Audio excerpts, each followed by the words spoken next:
There we go. Hey, Richard, welcome to the Coach Launch podcast. So good to have you here today, buddy. Thank you. Thank you, Matthew. Great to be here. I'm excited. Yes, I'm really keen to dive into this. So, ladies and gentlemen, I'd like us to welcome, please, Richard Walsh, the empowering CEO of Sharpen the Spear Coaching, best-selling author of Escape the Owner Prison.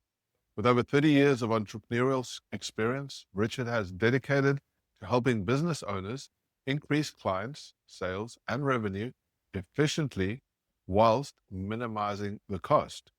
His unique approach, aimed at adding significant value without requiring more time, is ideal for small businesses navigating today's volatile economy. He employs cutting-edge business assessment software and strategic insights to identify overlooked profit opportunities, helping businesses enhance their marketing and sales efforts to maximize growth. Richard's mission goes beyond business enhancement, focusing on helping owners achieve personal, financial, and professional freedom.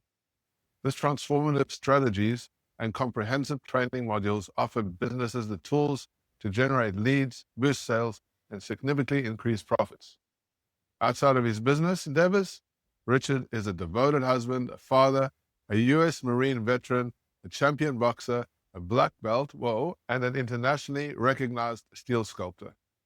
All right, so Richard, I'm so pumped to learn more about you. Tell me, you talk about being in the Marines, successful, all the way to becoming a successful entrepreneur. That is so inspiring. Can you take us back to a place where you realized entrepreneurship was your calling after leaving the Marine Corps? Yeah, it's pretty definitive. So I came out of the Marine Corps. I'm down in Tucson, Arizona at the time, and I had to get a job. So I got a job, and I was swinging a pickaxe, digging trench for laying cable like by hand for $5 an hour in 100-degree weather, and I'm just swinging this pick all day, chipping away at caliche. You go about 2 inches at a time. You got to go 18 inches deep. So didn't see a lot of future, but that's what I had, right? And that's what they paid. Like today, I guess you'd go to jail if you paid someone $5 an hour, right?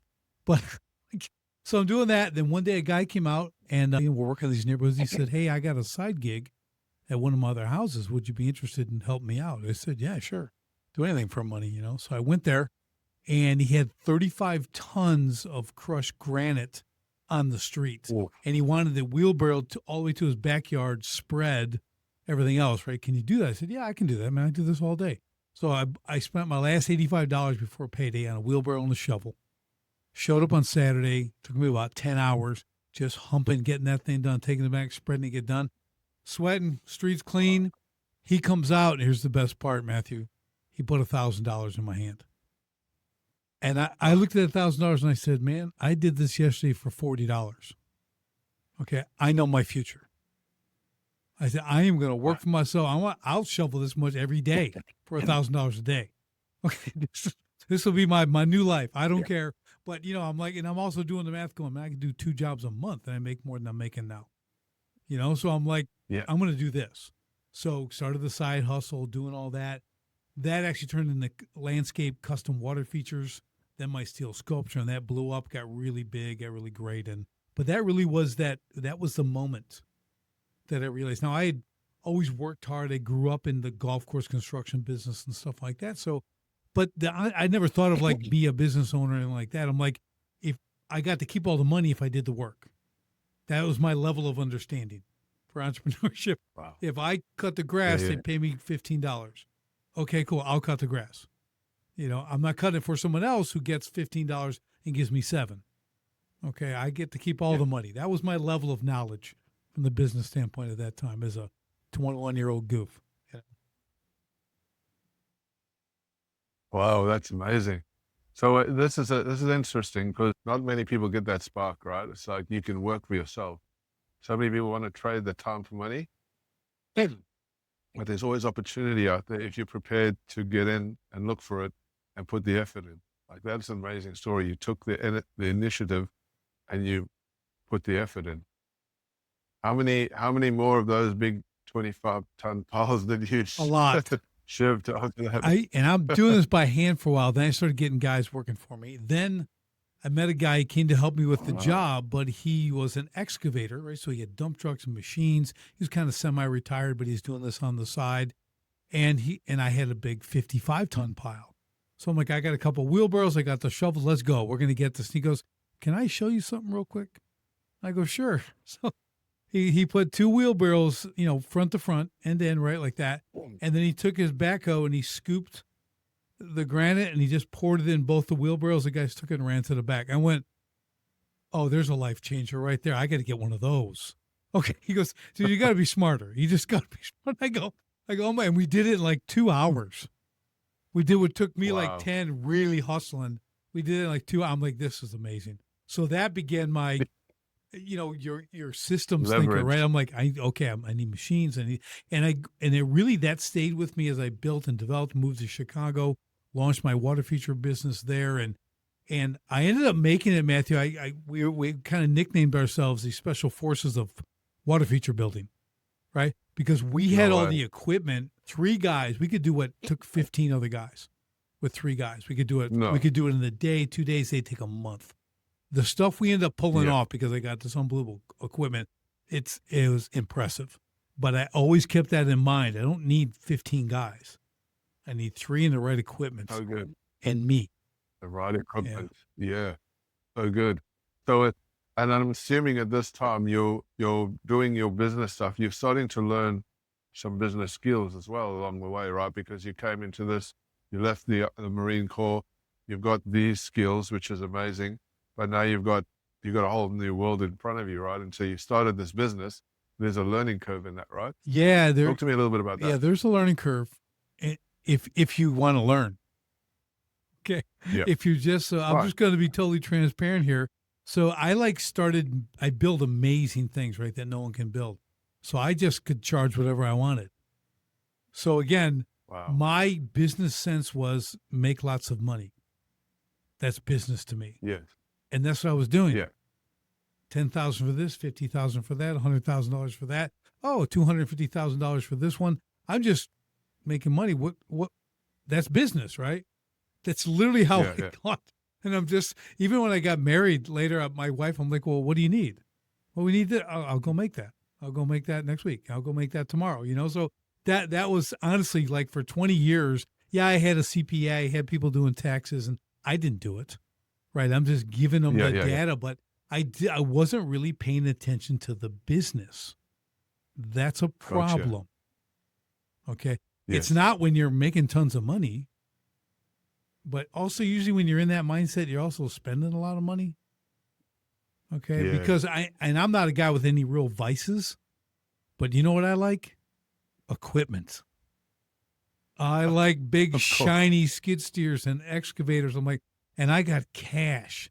So now here's a thought. Yeah. Matthew, check this out. So I'm like, well, what the smart thing is? That's $53,000 cash. I'll pay cash. Because then I own it, right? I'm debt free. Isn't that the right way to do it? No, of course not. So you realize that you never think this way, Matthew. So then this came way later. I'm like, I could have rented that machine for the entire season for about $5,000 and had $48,000 to invest and make money and do things, right? So I was not the sharpest business guy. Yeah.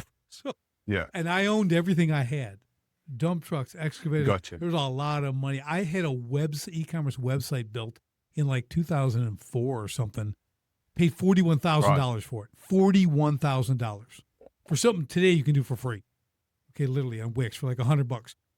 And it was for all my sculpture work. And then I realized, Matthew, I'm like, wait a minute. I don't make more than one of anything. I'm not going to make a bunch of benches. I'm like, shut that thing down. Oh, it was like a week later, I shut it down. 41,000 flushed down the toilet. It was my wife wanted to kill me, but I'm like, whatever. I'll go make more money, So that I'm glad I can laugh at it now. Like back then I just was rolling, but 0809 came, 0809 came November 5th of 2008. The phone started ringing. I lost $500,000 that day. And it just kept going off the cliff. No one needed a water feature. Okay. And if you remember then everybody was holding on to their money. People were terrified Okay, and limped through part of Yeah. 09, finally, and the rest stories, I had to shut down, lost everything, had to sell everything for 25, 30 cents on the dollar.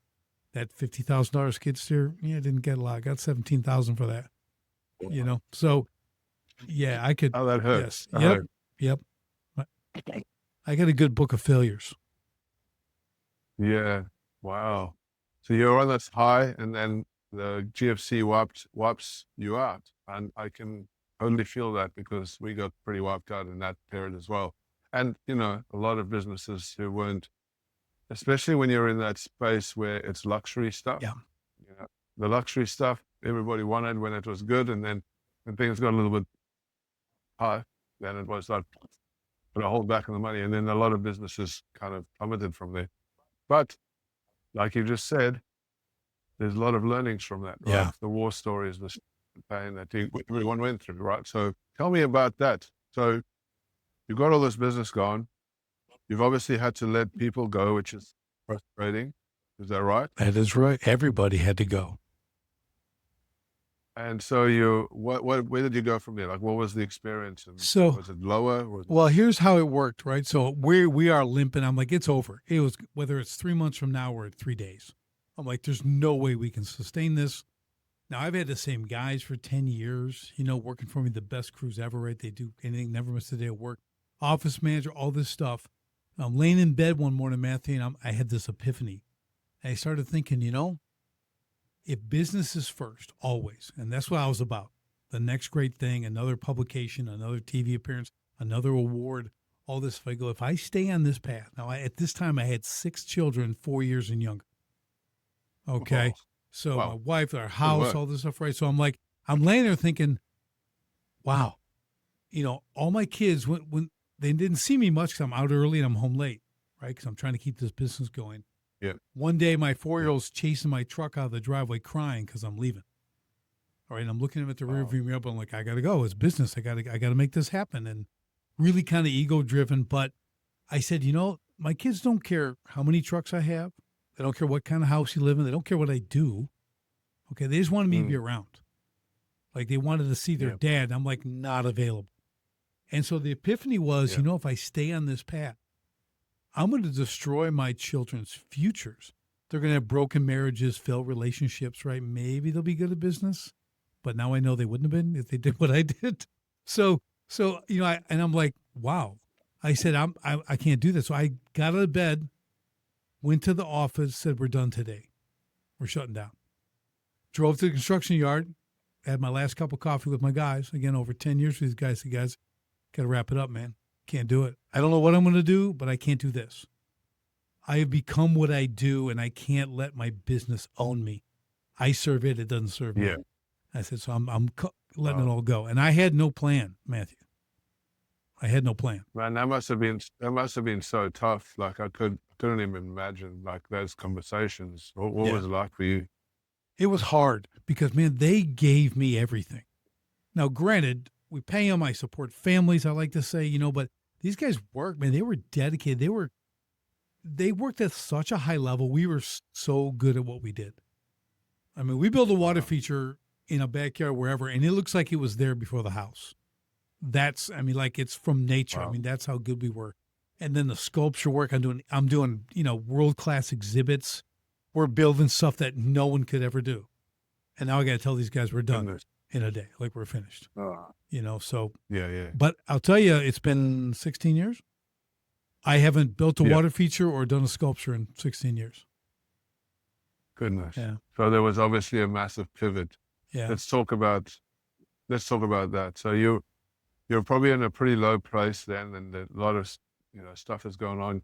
What was going on in your mind then? Like what were you thinking? You're at this place. Was there like you wanted to give up, or what was going through your mind? I ain't no quitter. I don't give up. I was going to give up, but I just knew I couldn't do that. We're losing our home. Yeah. Losing my business. Yeah. So I'm just thinking, well, we're going to move. We found a place, moved to Wisconsin. We were in kind of Chicago area, moved to Wisconsin. Yeah. And everyone's like, well, what are you going to do? And I go, I don't know, but I can't do this. So I sold everything, Matthew. Okay. All my equipment, dump trucks, trailers, skid steers, everything, excavators. Yeah. Now, in hindsight, that might not have been the best way to go, because I could have taken it with me, Gotcha. done some side work, make some money. You know what I mean? But I'm like, I'm going to sell this, get my pennies, and go. But I'm not that way. I'm an all or nothing guy, which can be good and bad. So yes, I was none of Yeah. that, all of whatever.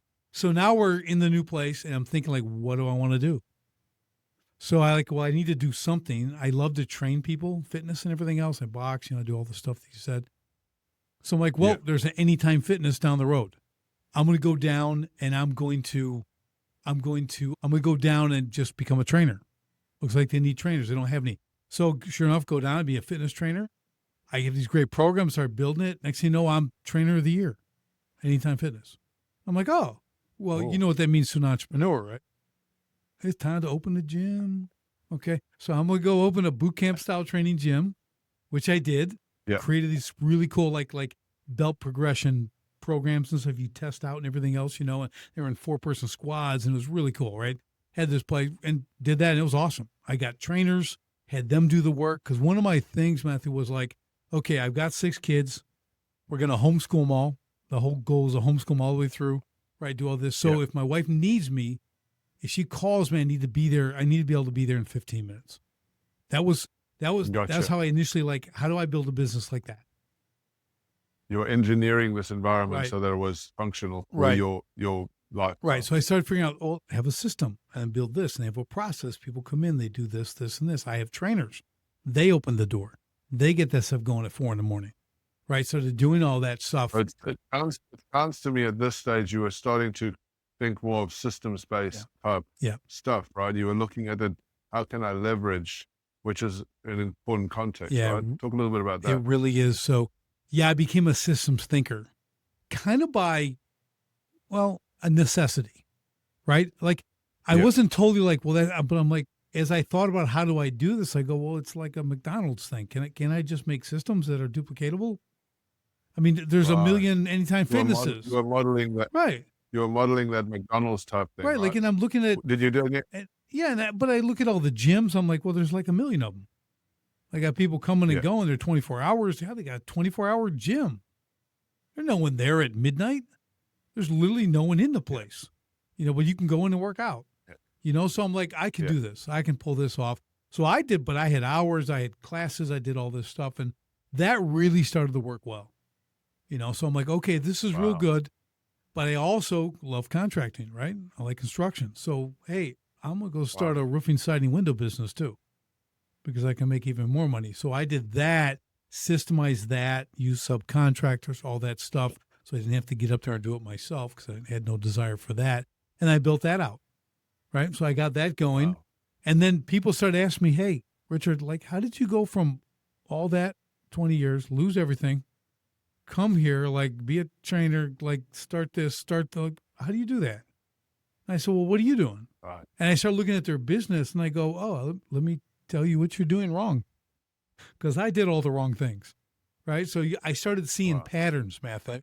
Every business I talk to, Yeah. they're all doing the same wrong things, like with Yeah. no exception.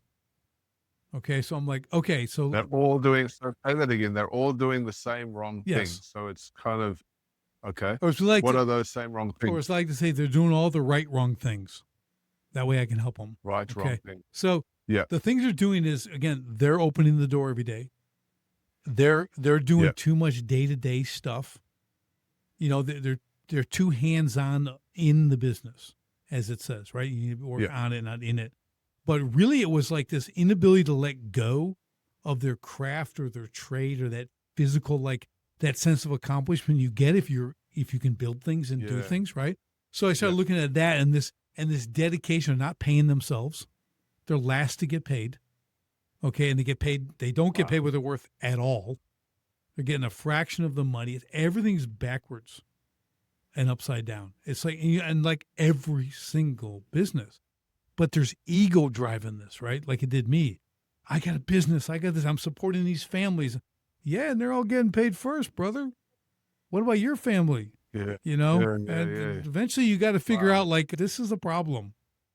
Like how many years, and this So- is 5 years in, 7 years in, 10, because here's what happens, Matthew. you start a business, and we all know, and I have not to this day learned the secret sauce where you don't have to work hard. Okay, when you launch a business, you are going to work hard, going to wear a lot of hats, going to do a lot of things. The problem is you do that for the first 2 years, but next thing you know, 10 years has gone by. You've repeated the first two 5 times. You're on the hamster wheel, Yeah. and they can't get off, and it becomes like normal for them. Okay. Then they wonder why their kids don't want to, have their business. I'll hand it down to my kids. I go, your kids don't want your business. You were never around. Do you think they want to do that to their kids?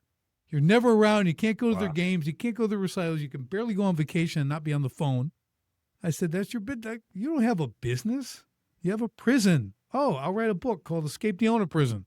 I go, this is what this is. So that's why I wrote the book. And that helped a ton, right? Because I really kind of willed my story in there.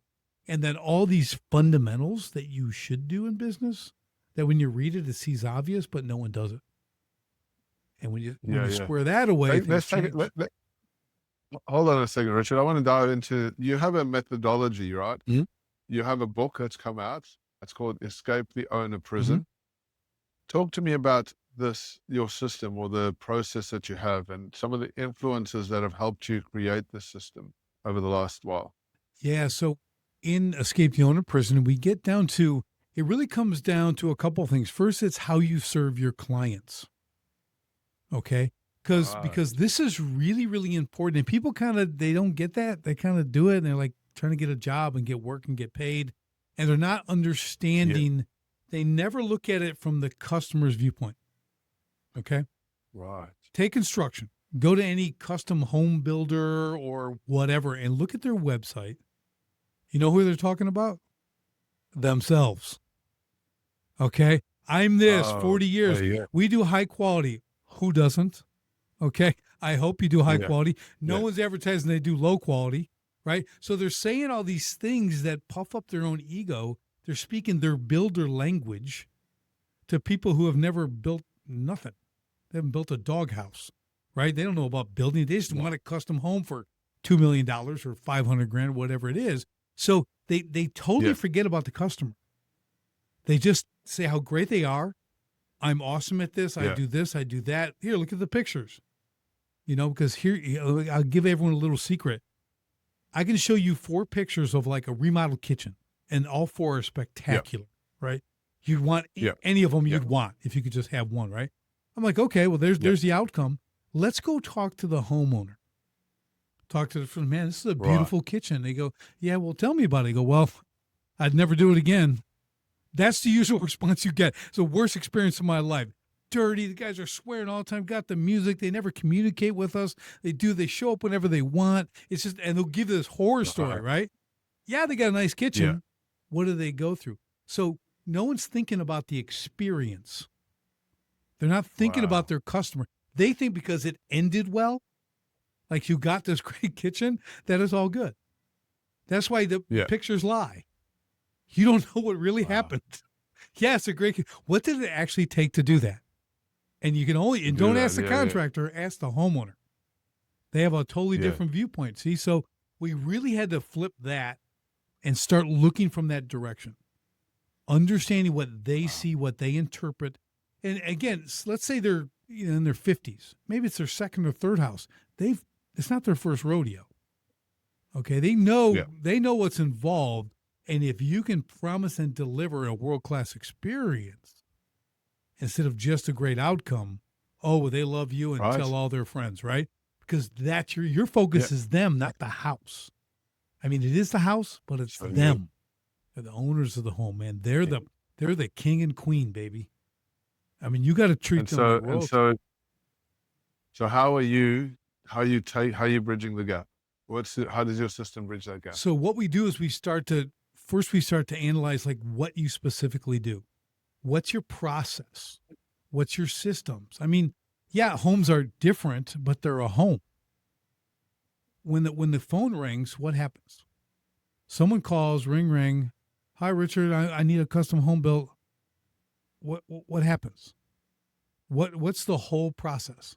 I have a flow chart I created just for the sales process of like a rope. It's 33 33 boxes with Yeah. arrows. They say this, you go here, you go here, you go here, you do this. After you Oh no. sell it, close it, complete the job, then there's gifts and there's this and this, right? Hold on a minute. I love that. Let's take a minute and dive into that. So you have a checklist or a script or a flow of words that are used in a sales process for people that are selling their services, trade services, that is detailed enough to know that when somebody says this, you say Yep. this. And when somebody says this, you say this. Wow, my head is just blown. Because so many people struggle with sales, that piece alone, I think, would be worth hundreds of thousands of dollars, Yeah, right? Because it is everything in the business, right? What do I say on the phone call? I love that. That is amazing. it's Talk to me a little bit. How did that come across? How did that come well, about? I'm thinking systems. I was Yeah. a really good salesman. I could sell things. I sold memberships. I Right. sold $200,000 ponds in people's yards, Wow. right? So Like, this is from your sales experience over the years selling to other yeah, people, right? because Selling your stuff. I'm like, I don't want to lose any bid. Like, I got so good at my Yeah. water features, Matthew, like, and I'm just saying I can brag because it's been forever, but like if I roll up to a home to give them an estimate, air quote an estimate here, and there's some other landscaper coming out who's giving them a water feature estimate, they see me in my truck and I get out, they're coming out of the house, I'm about to go in, their heads are down. They're like, we ain't getting this one. Because I opened up a portfolio and there's no competition unless they can't afford Yeah. me, right? Like I'm Yeah. taking this one, right? So I got really good at not just showing my pictures, but really I could paint the picture. I could do the whole thing and bring them through the whole process, get Right. that close. Yeah. Here's Yeah. where we're going to start. So I said, well, let me develop that. And sales is everything, right? That part of the business. So many people in the trade industry or the service-based industry, they don't get that. And I love that you're bringing this. And that kind of tool, wow, that's amazing. Yeah, Next level. sales is the fuel for your economic engine. Your economic engine is your So good. business, right? No Yeah. fuel, no run. You don't go anywhere. Okay, so like you got to have the fuel, and that's your sales. Okay, we got to understand So that. then so you got the fuel, right? You got the engine, which is your business. But there's a reason why people do their business, right? And I think from what I can tell from from what you're doing is helping people with the system so that they can step away from being the person doing all the work. Right. Is that correct? Correct. Am I reading that right? And no, that's exactly right. That's our goal. So I call it working on their 5%. An owner has Working on their 5%. Yeah, the owner there's 5% in the business that only the owner can Yep. do. Vision, Yep. big growth, where are we going to go? Director, the captain of the ship. The captain's not working on the Yep. engine, right? He's Yes. he's charting the map. Where are we going? Who are getting there? Who's taking this shift? Who's that? Like you're steering. They barely even steer the ship, right? They're just walking around on the bridge and they're making sure everybody else is doing what they're doing.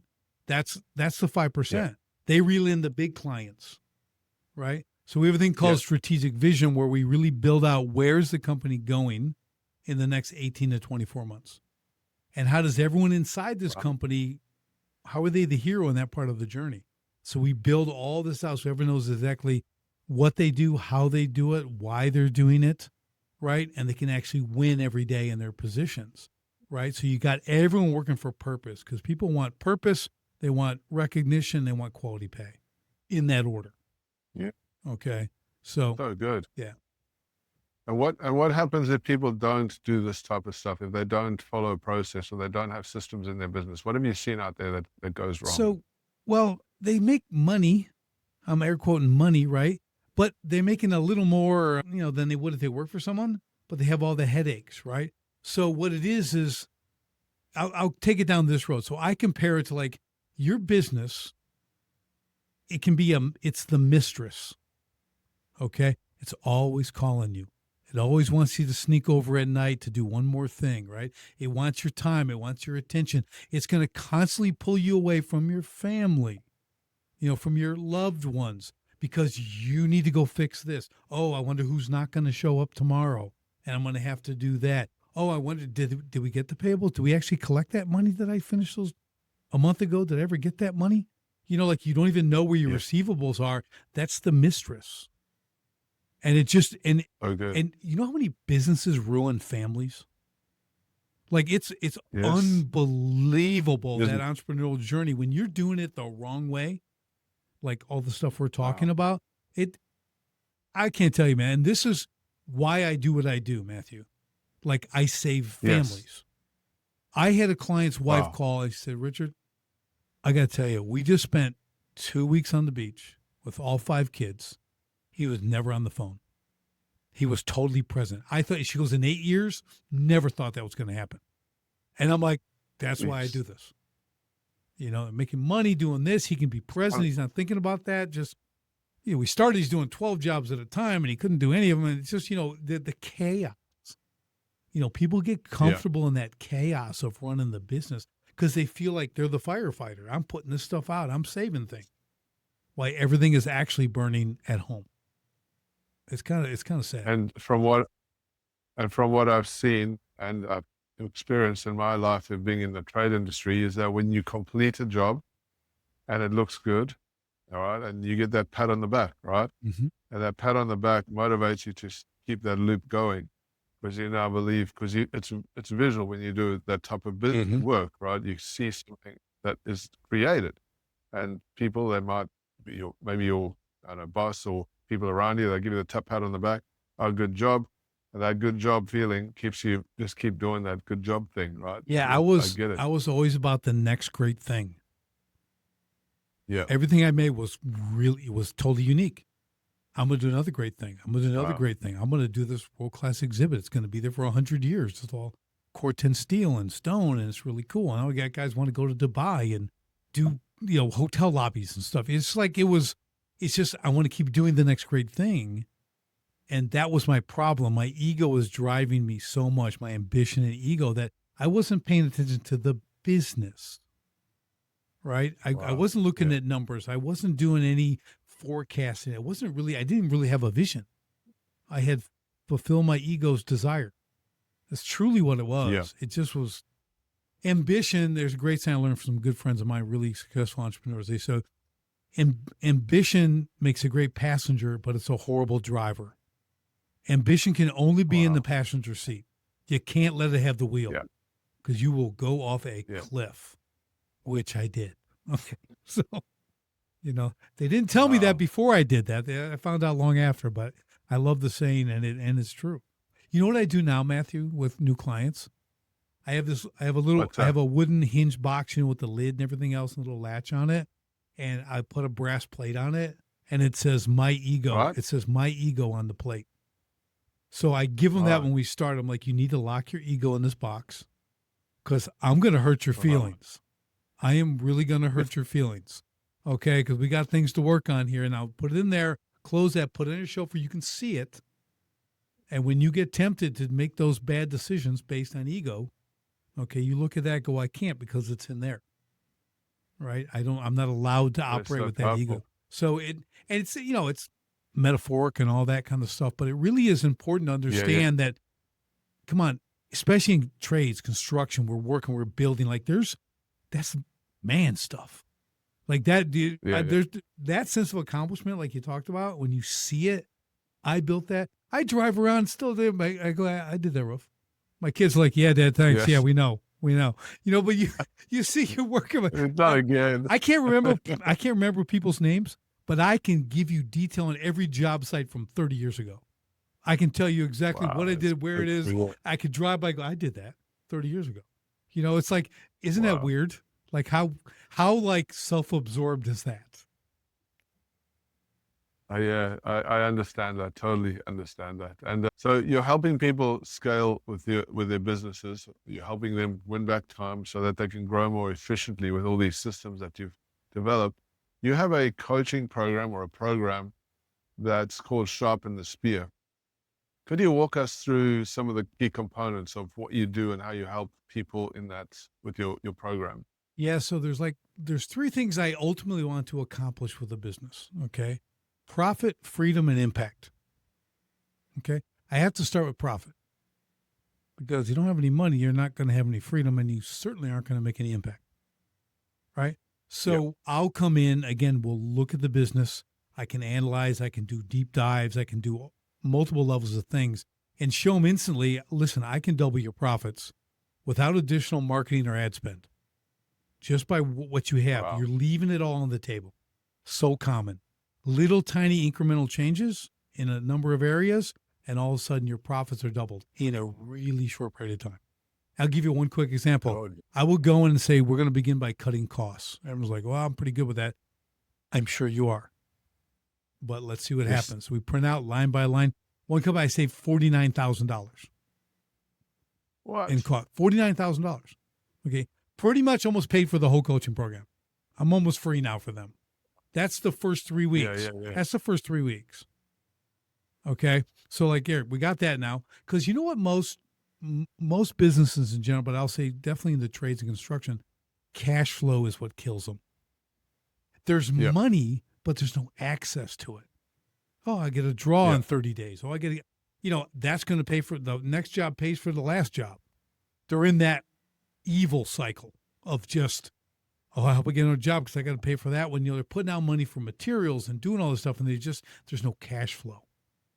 But that's because robbing Peter to pay Paul, right? That's it. So we want to go and say, look, there's lots of money here to be made. You're not keeping it. They're lost. They're hidden profits. The hidden money is what keeps them stuck, unable to grow, right? Stealing their freedom and time, So I just help them take that back. So finally they can really move forward. You need that engine, you need the fuel, right? So not just sales, but you got to keep more. Your margins are wrong, right? There's all these things. Like, when was the last time you raised your prices? Oh, I don't know, like 5 years ago. What? You know how much a hamburger costs today? Like, you raise your prices. I'm like, so we walk through things again. They're so in it, Matthew, that they can't see it. It's that can't see the forest for the trees. They're and sometimes they're afraid to raise their prices because they feel they're not going to get clients. And look, right? Can I give you the quick math on that? How I show them it's wrong. Okay.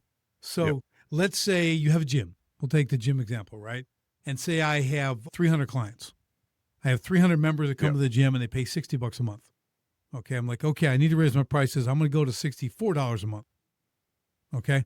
That increase, that $4 increase, you know what that gives you? $1,200 of profit additional every month. Wow. That's a house. That's that's a mortgage, right? You pay your mortgage or something with that, right? Yeah. Buy the car you've always wanted, whatever, right? $4. Now, are you going to lose some clients? Probably, but they'll be the clients you don't want anyways, right? So you'd have to lose 63 clients. 63 of your 300 would have to leave because of the $4 a month. And you'd still make the same money as before they left, before you raise your prices. So you could lose 63 and still be making the same money at the new price, right? That you were making at the old price with 300. Yeah. Okay. Now you're never going to lose that many clients, especially if you're doing a good job driving the value. But look what it did for you.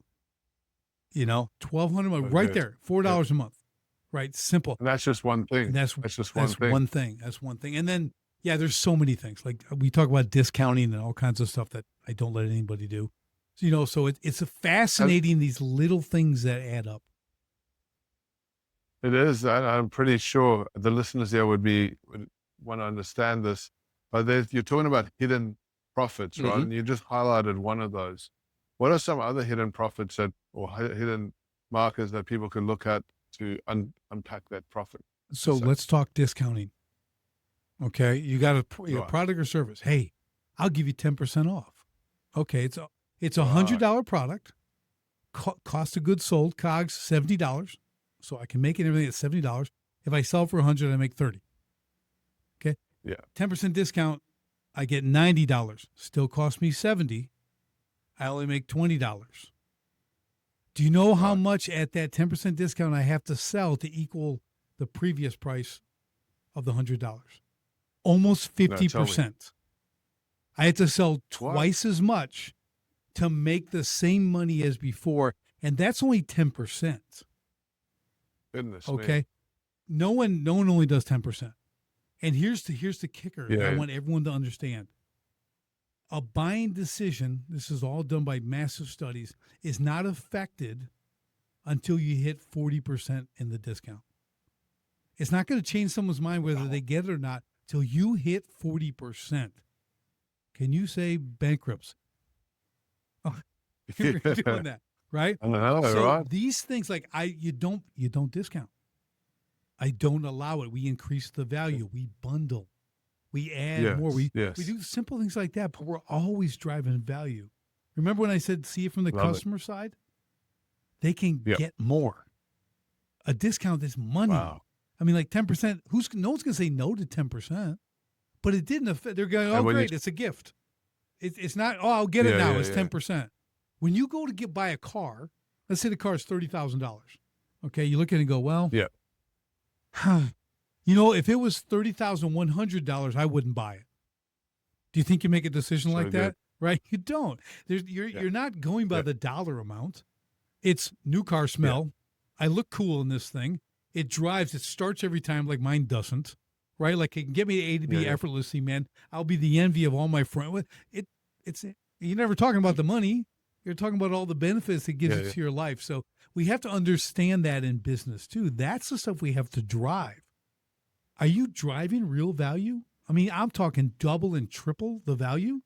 Because if you can give them 3 times, 4 times as much value, you can charge double the price. They won't even Oh hesitate. man, you're speaking my language. Yeah, man. That's You got to when you're competing on price, you're losing the game. yeah. Right? You're racing. If you're competing on value, Yep. you never lose. Right. Yeah. And I tell people like this. Look. You need a new furnace for the house. We're in Wisconsin. It gets really cold here in the winter. 20, 30 below, all that stuff.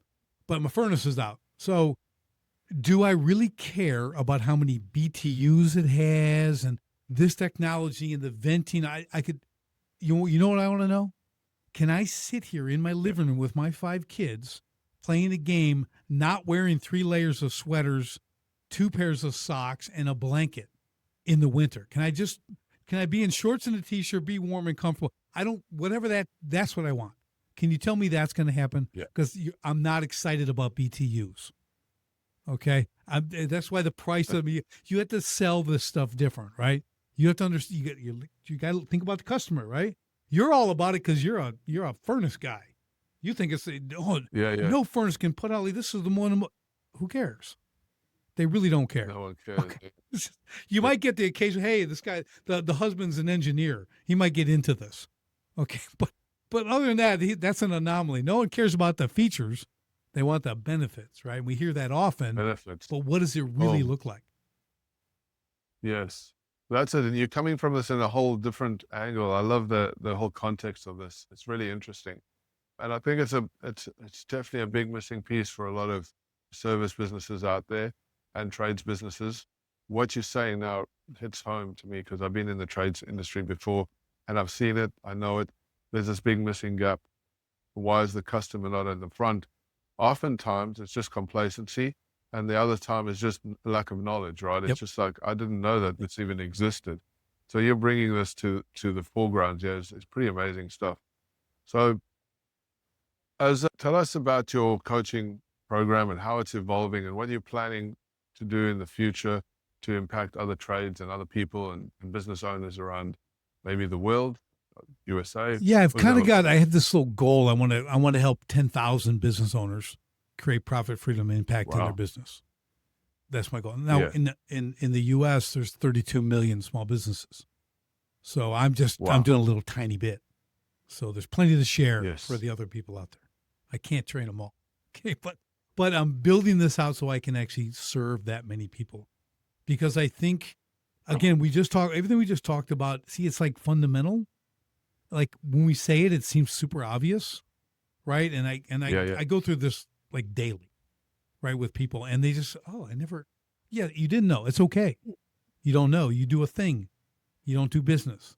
You don't know how to communicate Yes. properly. You're a guy swinging a hammer, and that's not derogatory. It's like that's where I was. I roll boulders around. Okay, I move big Yeah. rocks.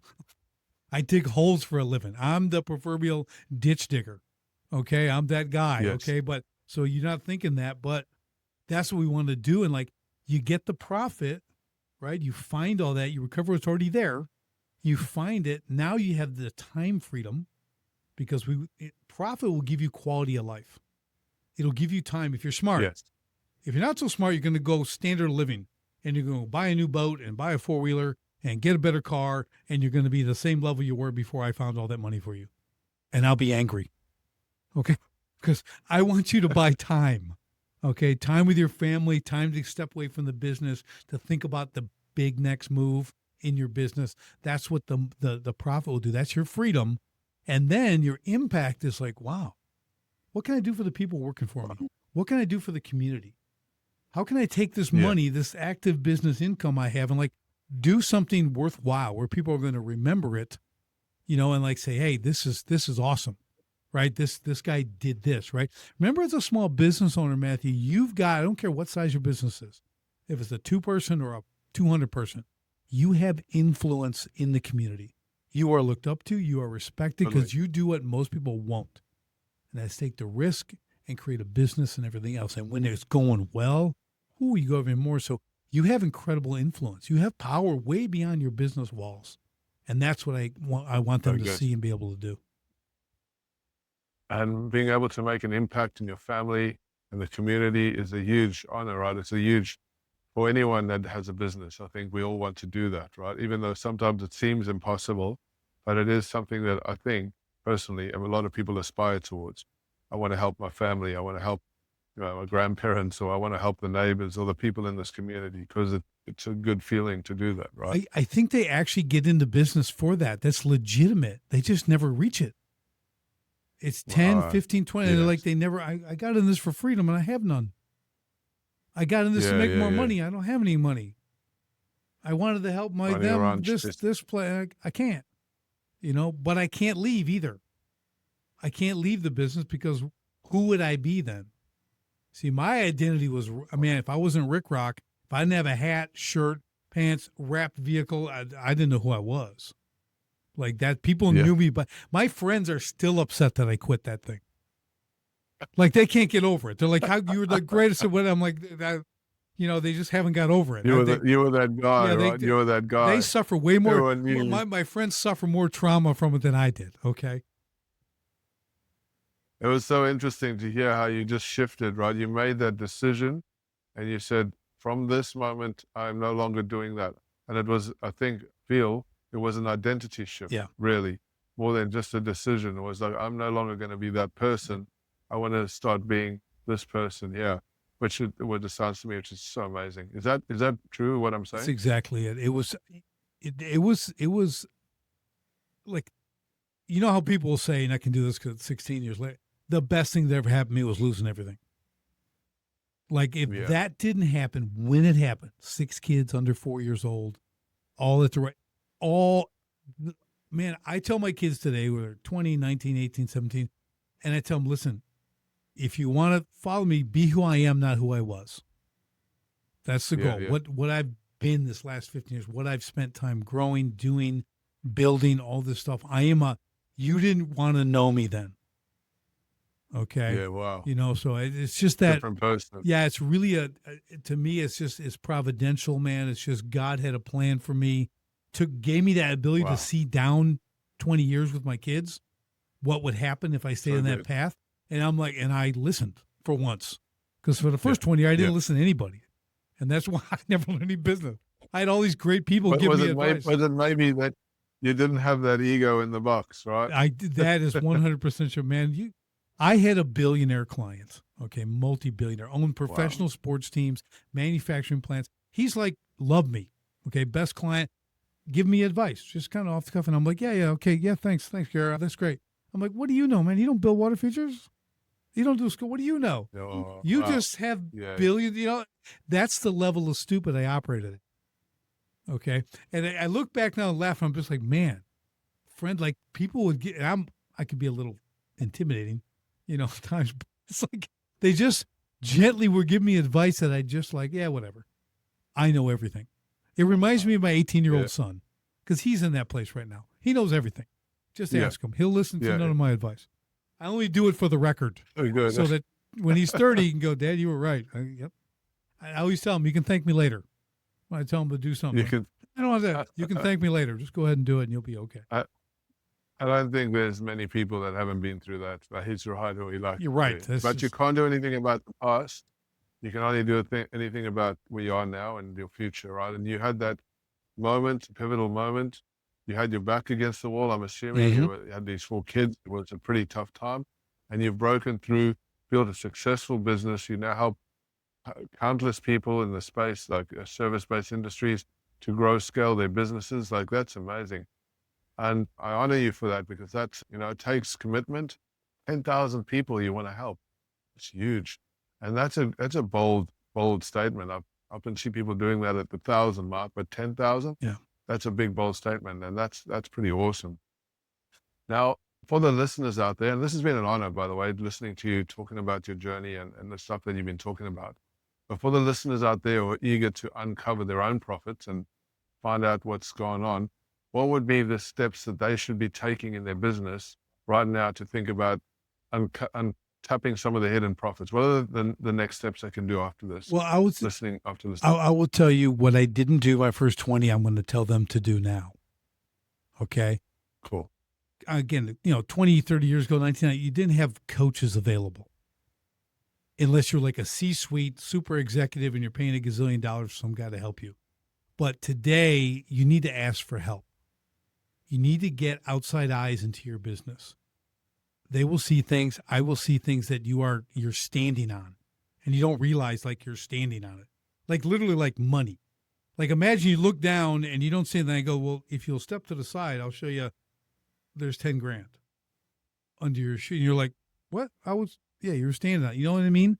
That's how you got to think about it. You bring in the outside eyes, and we compress time. All those mistakes I talked about, all that stuff, the book, that's time compression. I'll take 10 years and I'll put it into one. Imagine saving 10 years of bad decisions, costly mistakes, and possibly losing your whole business. Because you go, I'm going to invest in someone who knows what they're doing, who can look at me, look at my business objectively. It's not my child, that's your child, right? Yeah. I'm going to tell you straight up, your child's out of control.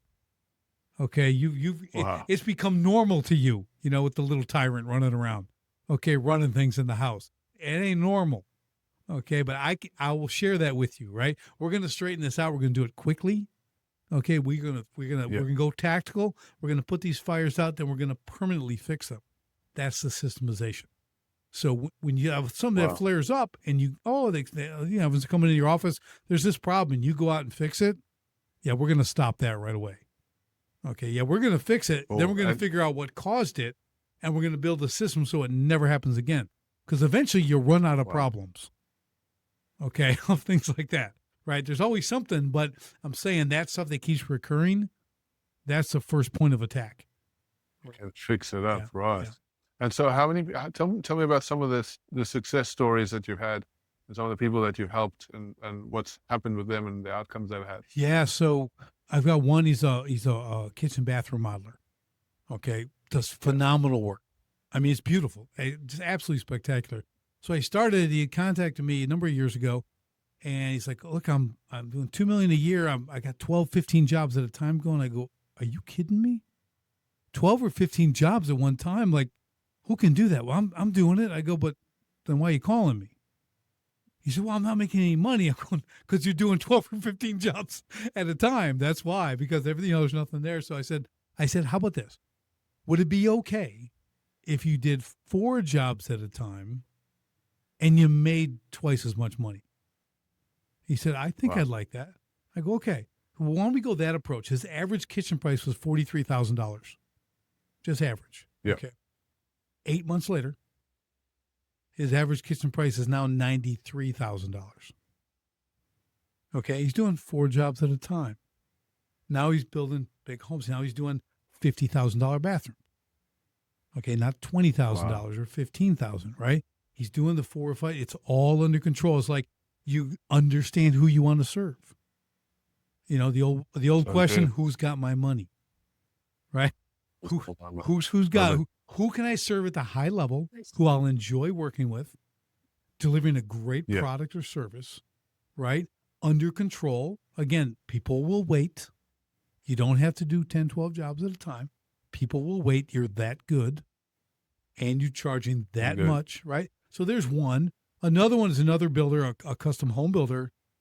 Same thing, like coming in, 40 years in business. Father ran it. He takes it over. Total chaos. Phones ringing all the time, everything else, meaning, and it's no dig on his father at all, but they just 40 years of building, cost plus, that kind of thing. So we came in like, okay, let's start with some systems.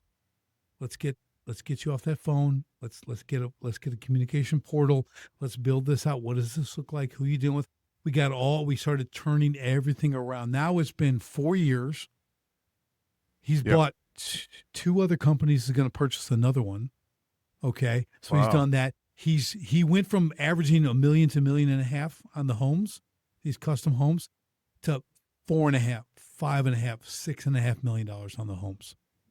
That's his clients now. That's huge. Right. Yeah. So it's just because we created a world-class experience.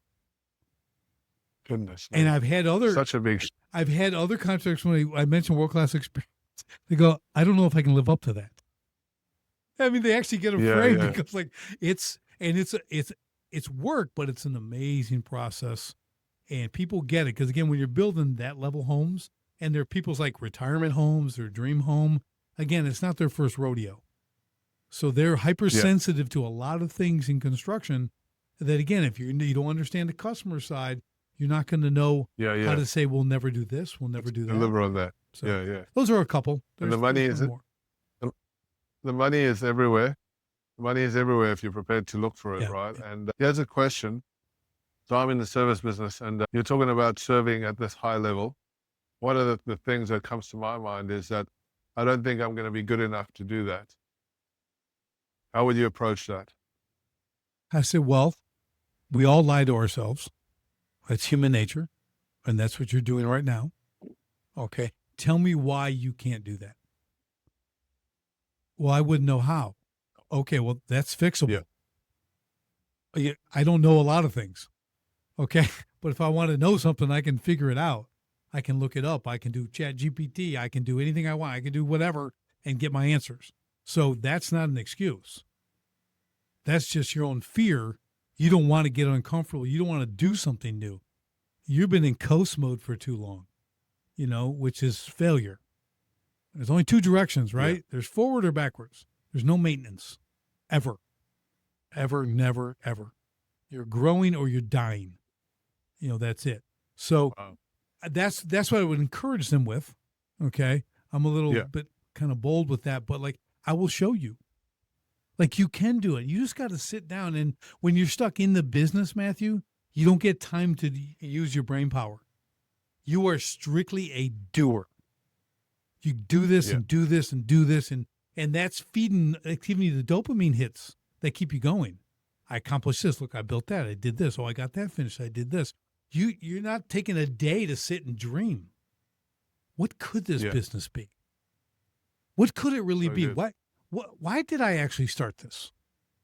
It wasn't to make a little more money, because, man, this is a nightmare. Okay. I go work for someone and be happier, right? So, like, you got to take that time to get back, and then that's when we create that strategic vision. What does it look like? Where do you actually want to go, and how do we get there? That's your job as a captain of the ship. How do we get there? Remember the map and the compass, and we're going to put, but you're not doing that. You're down tinkering with the engine.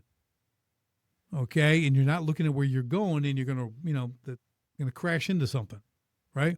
So, and just real quick. So I was sailing down in Florida in the Biscayne Bay. We're on this big 60-foot sailboat. We're just going along. All of a sudden, I mean, you're talking the ocean, right? Everything's open, wide open. There's a guy in this little boat who's like looking at his GPS or whatever it was, just about like T-boned us. I'm like, we got this whole ocean. Okay. Here's the guy distracted on his phone. And we're like screaming at him, right? Like he's heading right for us. So sometimes we just we're so into our thing, we can't see what's around us. A 60-foot boat, you're in a 20-foot boat. And you're like almost crazy. That's not going to be good if they collide, right? If they collide, that's not going to be good. Right? You got to get a coach, get someone who's going to help you see that full forest, right? See the things you're doing, quick corrections. You're agile. You're a smaller business. I love small to medium-sized business because they're agile. I can't turn the giant ships around. They take too long. Not interested. Yeah. Yeah. Okay. I want Yeah. these guys like, you can do this. We can shift this, do this. I can cut here. We can add here. We can do amazing things. And in a very short period of time, it's almost like it'll Love be it. an unrecognizable business in a good way. It's so good. So much value bombs here. I love it. So talk to me about you're just about to mention a third case study or success story that you've had. Is that true? You had somebody else you wanted to speak about? Yeah. So I had someone in a completely different industry, right? It's the medical industry. They actually are audiologists, right? So the hearing doctors and all that stuff. Woman, Okay. awesome practice, right? She really does stuff Yeah. right, but it's like growing that is difficult, right? She's got a couple different offices and you got to have doctors. So one of the biggest issues was articulating like, what's the real vision? How do we really run this? How do we get everyone on the same mission to fulfill this where they're happy to come to work, right? Like most, they kind of happy, but like really like they want to be at work Yeah. and they're fulfilled and they understand the purpose and they all work together. So we did that with her and created this strategic vision. And it's a detailed thing. I'll keep it real high level, but basically when she got done with that, the people are like, and it's primarily women who work there, right? Because that's pretty much the culture, right? Yeah. So, I mean, people are like, when she rolled this out, people are like crying because there's so much purpose. Wow. There's so like, they see exactly where they belong, what they're going to achieve together and all this stuff. Really, really cool. But then she had one of her doctors at another office was having a bunch of issues at home with her mother and other things like that. She felt so bad. Okay. She actually stepped down from the position. This is not some $10 an hour position. You're a doctor. Like, because she felt she was not fulfilling the strategic vision and she was bringing the whole team down. So she actually stepped Wow. away because it was that solid on that team. Now you got to get someone to replace, go through the process and everything else. But that kind of commitment from the people who work with you and for you, that's powerful. And you can do that at any That's business right. on any level. We do it all the time. And it is breathtaking what it does Wow. for the internal aspects of the business. It's really, That's and I amazing. never would have, and literally we roll it out and dudes are like tearing up and everything. It's just like, this is, yeah. Because listen, That's game changing, right? everybody wants to work. Well, almost everybody. Yeah. Okay. But for the most part, Yeah. but they also want to be fulfilled. They want purpose, Mm. recognition, quality pay in that order. If they don't have purpose, Yeah. they never leave because of the money. If they tell you they're leaving because they're going to go make more money, they're lying to you. It's because you Yeah. are not a good boss. Okay. You are not doing the things that they need. Because if it was money, they'd sell you out for 50 cents an hour and move down the road. It's because you don't have the purpose. Yeah. You're not recognizing them for what they do, both good and bad. Yeah. Quality feedback. Yeah. Helping them if they're doing something Yeah. wrong, get them back on track. Those two things. Yeah. Yes, everyone wants quality pay. We all want to make money, but they want the first Yeah. two. They will stay. They will create Of course. loyalty, that purpose, that being part of a team, part that everyone is moving in the same direction. And when you let someone go, it's because they're not fulfilling the strategic vision, not because they're incompetent, even though they may be, right? But the real reason is you're not Wow. fulfilling the strategic vision. So that was a big game changer for her business. Just brought peace. What the whole was thing. the game changer? Was there financial game change in that? There was, because that was kind of our next step. Like, what are we doing? What are we keeping? How are we serving? Because you got insurance and you get all these different elements when you're doing stuff like that. The free hearing aid, Yeah. this. So we really fine tune that. Looking at costs. What are we spending? What are we doing? How can we charge? What additional service and product can we offer? Can we bundle? Little things, Yeah. it's $20 here, $40 there, $150 there. Well, do that times 1,500 clients. Okay. How much of a financial impact did that make on their business? Going from about 1.5 million to about 1.8 in a year. Wow. So that's $300,000. That's And that's profit. Yeah. That's not revenue. That's profit, Nice. right? It's profit. That we have to find the hidden profit. It's already there. I assure you it's already there. Little incremental good. changes compounded, 3% here, 2% there, 5% here in a number of areas. And all of a sudden it's, the penny in 30 days thing. Double a penny Yeah, every yeah, day yeah. for 30 days. What Yeah. do you get in 30 days by day Yeah. 30? Over A lot of money. over $5 million. It's Yeah. like 5,300,000 some thousand Okay. dollars, doubling a penny every day for 30 days. So think about the compounding principles when you do the same thing in your business. Well, you change this, you have a better offer, you move this around, you serve them this way, you bundle this, you don't do discounts, you cut some costs, a little bit here, a little bit there. All of a sudden you're keeping all that money. That's pure profit. You raise your prices, Yeah. that $4 a month for the gym, pure profit. Nothing. Good profit. Co- Just from making one incremental change, right? One simple change in the business. Yep. COGS are all the same. Cost of doing it's the same. You just increase your price a little bit. So good. Richard, this has been an absolute blast. Really been enjoying hanging out with you and listening to what you've got to say. So for those interested in diving deeper in your methodologies and seeking personal guidance, what's the best way for them to connect and explore what you're offering? SharpenTheSpearCoaching.com. Sharpenthespearcoaching.com. Guys, we'll have that link in the bottom of this podcast. Do you have anything that you'll be giving away to any of our listeners today? Let's give them a gift. I had a really good time. Okay, so here is. This is Escape the Owner Prison. All right, that's my book. It's me. All right. I've got an audio version. And yes, I read it. Cool. Okay, it's not AI. I read it.